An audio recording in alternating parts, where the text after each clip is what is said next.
children to just raise them and have them become terrified. What do you say? What do you say, Chris, Bill? Well, I mean, you say you'll do anything to help them.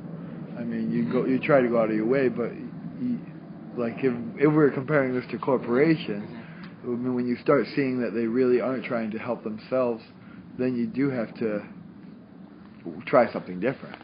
Or intervene. Intervene. Right. Okay. So, yeah, go ahead. Sorry, go ahead. Oh, yeah, from my experience, like, we actually had to go and kidnap my friend, and, and take her away. That's the only solution. Okay.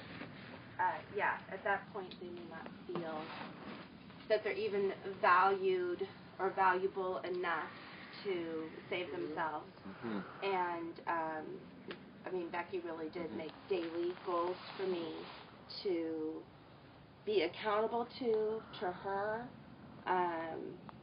so that I could be, accountable to myself, and really went out of her way to say, I will, do you need me to come get you? What, Oh, yeah. If you would just open up another tab, an easy thing to do would be just do 12steps.org with the number 12, and then we can just actually go look at those. Even though that's not the same as the other recovery option.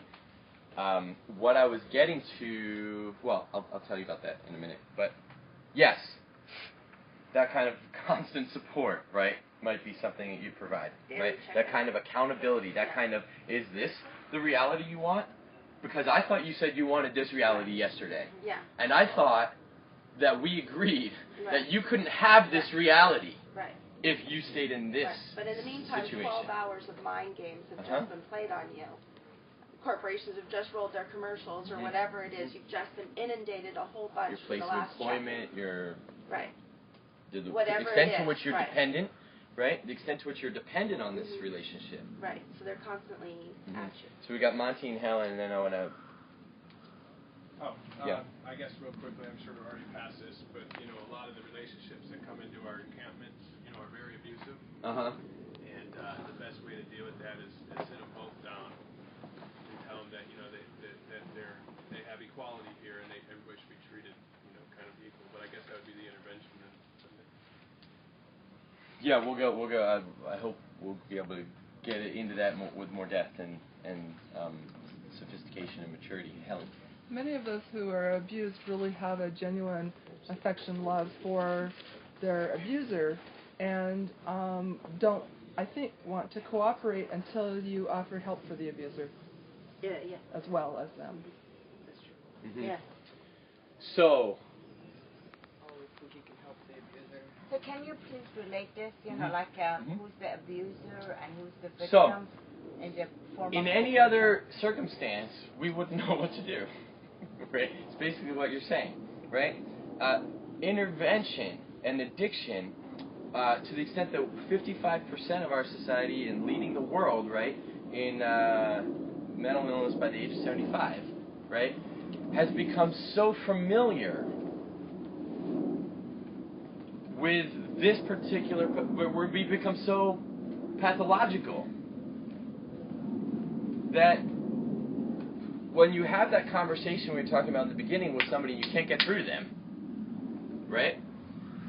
This doesn't happen when you're talking about addiction and intervention, by and large, because we've become so pathological, and we're only doing two things here, either learning or diverting ourselves from our pain, and everything else falls into those two categories, that so many people in such a pained, such a damaged, such a hurt society and world are diverting themselves from their pain, and so we all know something about addiction and intervention.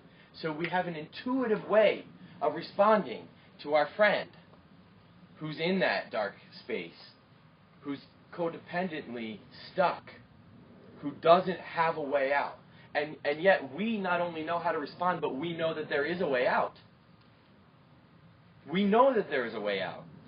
We've seen it over and over and over and over and over again.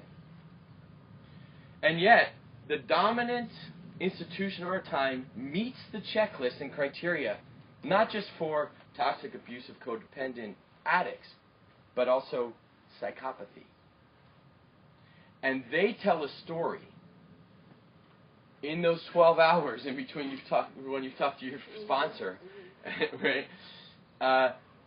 That increases ever more and tightens the screws ever more on a population that's chronically stressed. And chronic stress looks the same in the brain as acute trauma. It's what it looks like in the brain. The amygdala, the hippocampus, they're on autopilot, they're spinning. The narrative has been taken off track, and you just keep going back into it. We lead the world. The U.S. leads the world. In China, you have onset of personality disorders, and European Union, onset of personality disorders somewhere between 0.7 in Norway to about 2% in China of the population has onset of personality disorder. In the 90s in the U.S., it went from roughly 2% to 5%. By the first decade in the 2000s. And now, in this next decade, it's expected to approach nearly 9%. So we're skyrocketing on what are called trauma-related disorders, trauma spectrum disorders. And yet, the vast majority of people who are exhibiting the traits of someone suffering from a trauma spectrum disorder haven't had any overt trauma. So the story that is stressed from the dominant storyteller that is stressing the entire society, right? In such a way that the brain eventually thinks that you've been traumatized because of chronic adrenaline, chronic cortisol. You can't stop stressing out about this or that. You don't even have to exhale, right? Maybe you're getting 3 hours of sleep a night because you're working 2 or 3 jobs. Maybe you see your kids 3 days a week or 3 hours a night. Chronic stress, chronic fear. My house is going to go underwater. It's going to be foreclosed. I don't have enough to eat. Blah blah blah.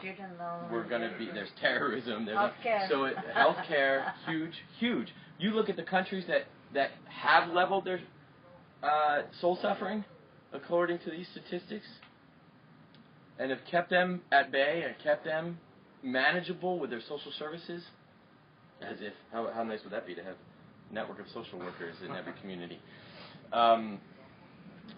Healthcare is a key ingredient, right? A social safety net, tightly knit communities, and therapeutic community-controlled story are the 3 key ingredients in leveling,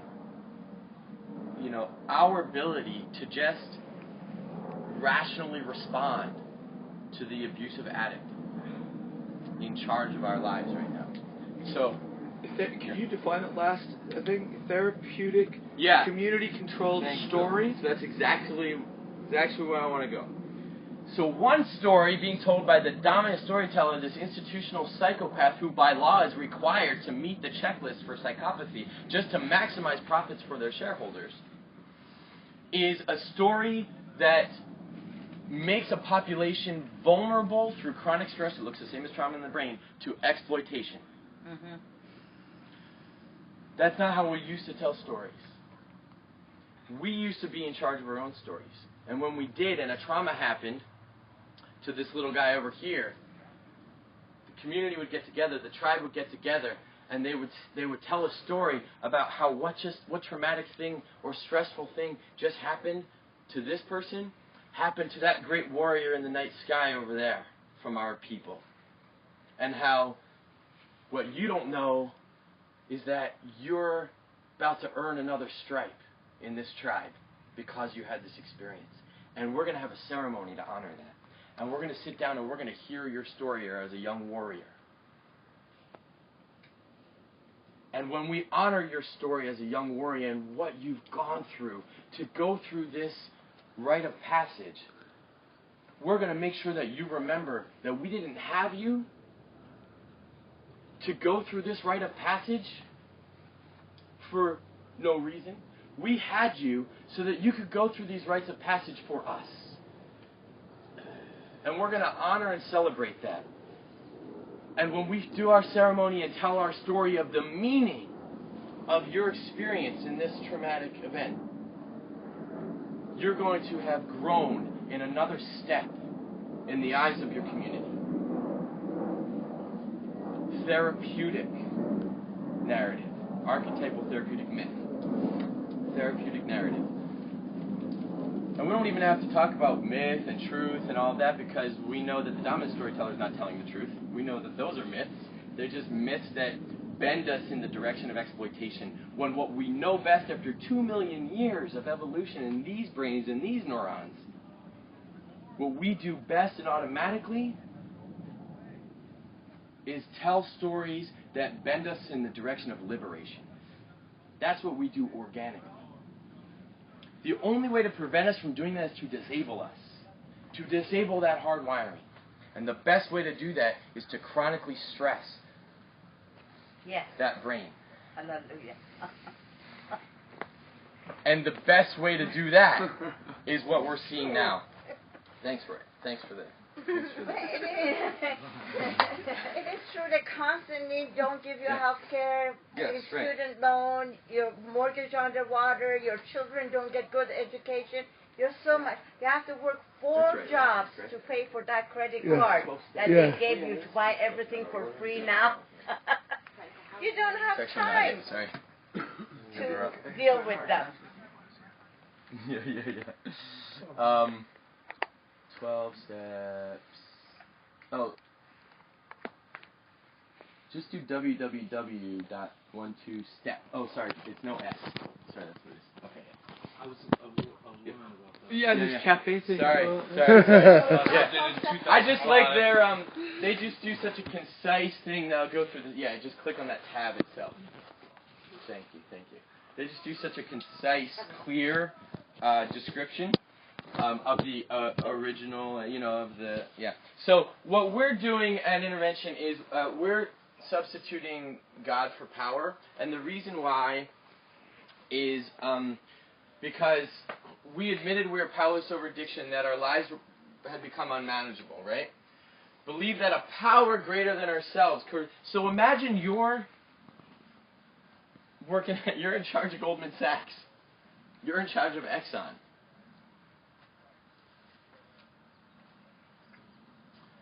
And this is what people in your life have come to you with, right? This is you, right? Who is the greater power in this scenario? The people.